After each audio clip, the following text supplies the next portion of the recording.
നമസ്കാരം, welcome back to Man United Mallu. എന്തുകൊണ്ട് വിശേഷം? എല്ലാവരും സുഖമായിട്ടിരിക്കുന്നു വിശ്വസിക്കുന്നു. സൺഡർലാൻഡ് വെസസ് മാഞ്ചസ്റ്റർ യുണൈറ്റഡ് ഗെയിമിൻ്റെ പ്രിവ്യൂയിലേക്ക് എല്ലാവർക്കും സ്വാഗതം. ഫസ്റ്റ് ഓഫ് ഓൾ ഒരു റിക്വസ്റ്റ് ഉണ്ട്. ഈ വീഡിയോ കാണുന്ന നിങ്ങളിൽ ആരെങ്കിലും ചാനൽ സബ്സ്ക്രൈബ് ചെയ്തിട്ടില്ലെങ്കിൽ please subscribe to the channel. പിന്നെ ഈ വീഡിയോയ്ക്ക് ഒരു ലൈക്ക് ഇപ്പം തന്നെ തരണം എന്ന് റിക്വസ്റ്റ് ചെയ്യുന്നു. Okay, so let's get on to the show.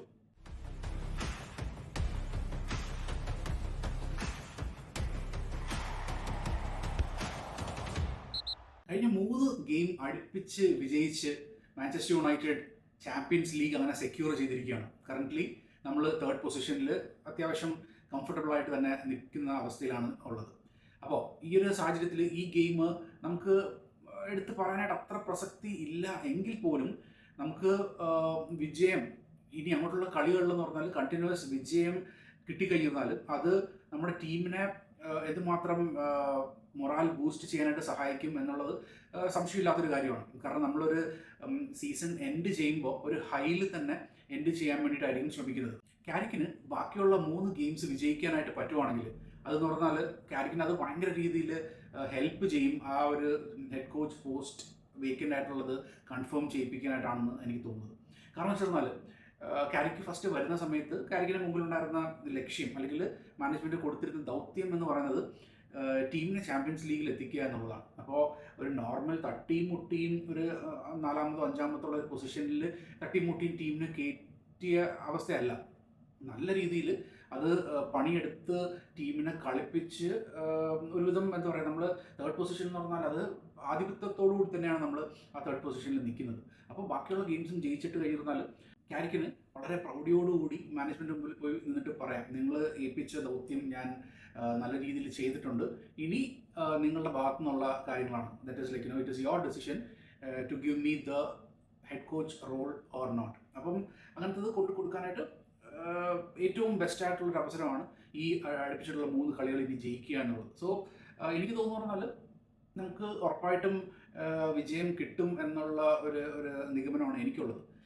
പിന്നെ ഈ ഒരു ഗെയിമിൻ്റെ അകത്ത് വെച്ച് പറഞ്ഞാൽ മാഞ്ചസ്റ്റർ യുണൈറ്റഡ് ജയിക്കുകയും പിന്നെ ലിവർപൂൾ അടുത്ത ഗെയിമിൽ ജയിക്കാതിരിക്കുകയും ചെയ്തിരുന്നാൽ നമ്മൾ 3rd പൊസിഷൻ ഉറപ്പിച്ചു. അതാണ് ഇപ്പോഴത്തെ ഒരു അവസ്ഥ. പിന്നെ അതിനുശേഷം മാഞ്ചസ്റ്റർ യുണൈറ്റഡും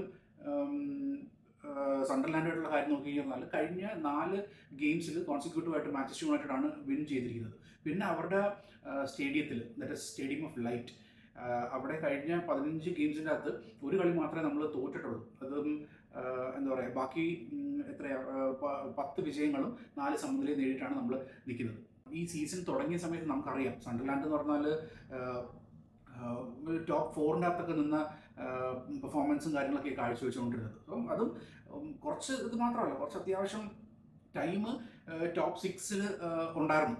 and they were doing pretty good job. അപ്പം മാഞ്ചസ്റ്റർ യുണൈറ്റഡിന് ഒരിക്കലും സണ്ടർലാൻഡിലേക്കുള്ള ഈ ഒരു വിസിറ്റ് ഒട്ടും ഈസി ആയിരിക്കത്തില്ല എന്നാണ് എനിക്ക് തോന്നുന്നത്. ടോട്ടൻഹാമിനെ സണ്ടർലാൻഡിൻ്റെ സ്റ്റേഡിയത്തിൽ തോൽപ്പിച്ചതിന് ശേഷം കഴിഞ്ഞ 3 ഗെയിംസ് അവർക്ക് വിജയിക്കാൻ സാധിക്കാത്തത് അവരുടെ എന്താ പറയുക യൂറോപ്പിലേക്കുള്ള പാത അതൊന്ന് ഇച്ചിരി ദുർഘടമാക്കിയിട്ടുണ്ടെന്നാണ് എടുത്ത് പറയാനായിട്ടുള്ളത്. കാരണം അല്ലെങ്കിൽ അവർ ഏകദേശം ഒരു യൂറോപ്പ അല്ലെങ്കിൽ കോൺഫറൻസ് ലീഗ് ആ ഒരു പൊസിഷനിലേക്ക് എത്താൻ പാകത്തിനുള്ള ഒരു എന്താ പറയുക ഒരു അങ്ങനത്തെ ഒരു ജേർണിയിലായിരുന്നു ഉണ്ടായിരുന്നത്. പക്ഷേ ഇപ്പോൾ ഇച്ചിരി ഒരു ഡിപ്പ് ഇൻ ഫോം കാരണം അവർക്ക് ആ ഒരു അതിൻ്റെ അകത്ത് ഇപ്പം ഇല്ല, 12th പൊസിഷനിൽ നിൽക്കുന്നു. And almost like 7 points 7 point ഡിഫറൻസിലാണ് അവർ ഇപ്പോൾ എന്താ പറയുക യൂറോപ്യൻ കോമ്പറ്റീഷൻ്റെ ആ ക്വാളിഫിക്കേഷൻ്റെ അവിടെ നിന്ന് സ്ലിപ്പായിട്ട് നിൽക്കുന്നത്. ഈ ഒരു ഗെയിമിൽ മാഞ്ചസ്റ്റർ യുണൈറ്റഡ് ഞാൻ പറഞ്ഞതുപോലെ വളരെയധികം ടെൻഷനൊന്നും ഇല്ലാതെ ആയിരിക്കും കളിക്കുന്നത്. കാരണം വി ആർ ഓൾറെഡി ക്വാളിഫൈഡ്.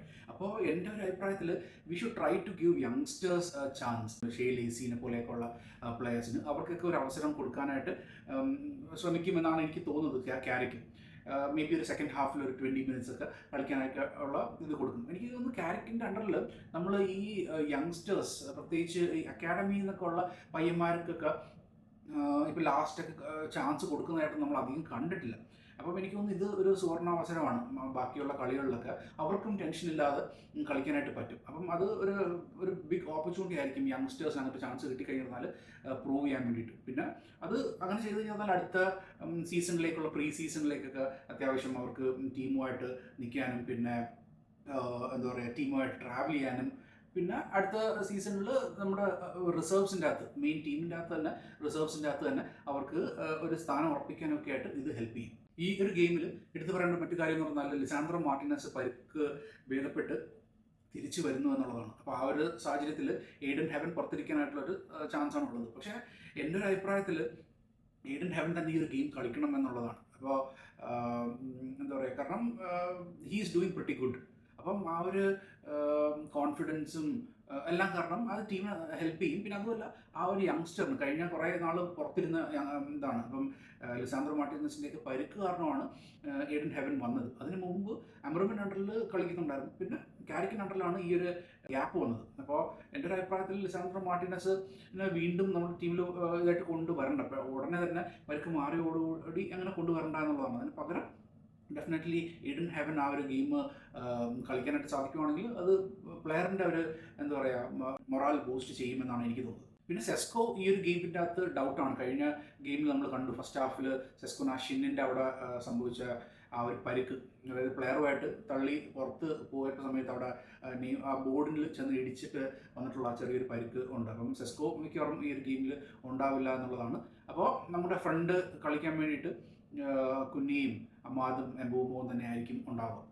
പിന്നെ ഈ ഗെയിമിന് മറ്റ് പ്രത്യേകത എന്ന് വെച്ച് കഴിഞ്ഞാൽ ബ്രൂണോ 19 നിൽക്കുവാണ്. കഴിഞ്ഞ ഗെയിമിൽ അസിസ്റ്റ് കിട്ടാതെ നിൽക്കുവാണ്. ഇനിയുള്ള 3 ഗെയിമിൻ്റെ അകത്ത് 2 അസിസ്റ്റ് കിട്ടിക്കഴിഞ്ഞാൽ നമുക്ക് ആ റെക്കോർഡ് സ്വന്തം പേരിൽ മാത്രമായിട്ട് ബ്രൂണോന് കീപ്പ് ചെയ്യാം. So I really hope Bruno ഈ ഗെയിമിൻ്റെ അകത്ത് ആ റെക്കോർഡിലെത്തട്ടെ. ഇനി നമുക്ക് നമ്മുടെ സ്റ്റാർട്ടിംഗ് ലൈനപ്പിലേക്ക് പോകാം. Predicted starting lineup. So Lammens on goal, Luke Shaw, Lisandro Martinez, Maguire, Dalot, പിന്നെ Kobbie Mainoo, Casemiro, Bruno Fernandes, Matheus Cunha, Amad, Mbeumo. ഇതിനകത്ത് വലിയ രീതിയിലുള്ള ചേഞ്ച് ഇല്ല.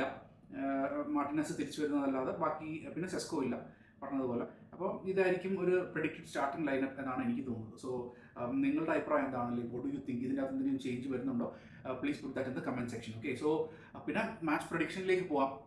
എൻ്റെ ഒരു prediction, I am going for Manchester United win 2-0. എന്താണ് നിങ്ങളുടെ prediction? അതും കമൻറ്റ് സെക്ഷനിൽ ഇടുക. ഓക്കെ, സോ എന്തായാലും മാച്ച് കഴിഞ്ഞിട്ടുള്ള മാച്ചിൻ്റെ റിയാക്ഷനിൽ നമുക്ക് ഇനി അടുത്ത വീഡിയോയിൽ കാണാം. Okay, so thank you so much for supporting. Take care.